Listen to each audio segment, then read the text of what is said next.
भारत में सूत्रकृमियों के कारण किसानों को होने वाले नुकसानों के बारे में कई रिपोर्टें आई हैं।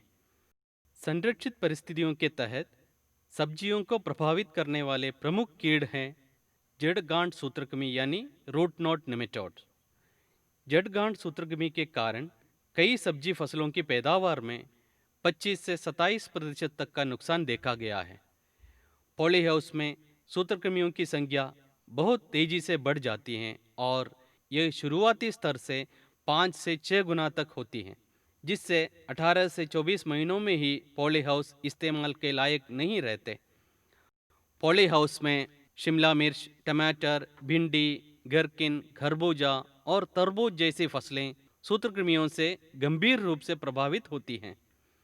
देश के विभिन्न राज्यों में उगाई जाने वाली इन फसलों में जड़गांठ सूत्रकृमि और रेनिफॉर्म सूत्रकृमि का ज़्यादा प्रकोप होता है।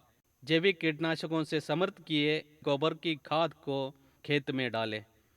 इसको मिट्टी में अच्छी तरह मिला लेना चाहिए और फिर क्यारियां बनाई जानी चाहिए।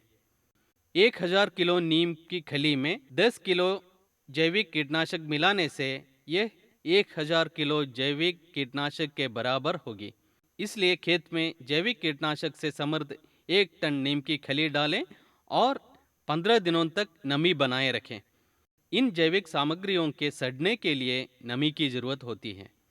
इसके बाद रोपाई की जाए। यही सबसे महत्वपूर्ण चरण है।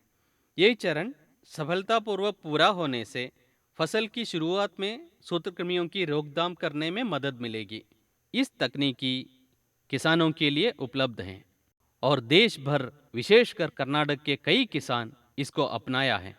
कई किसानों को विभिन्न सब्जी फसलें उगाने में ये तकनीकी फ़ायदेमंद साबित हुई है। इसलिए इस तकनीकी को अपनाने से बहुत अधिक फ़ायदे मिलेंगे।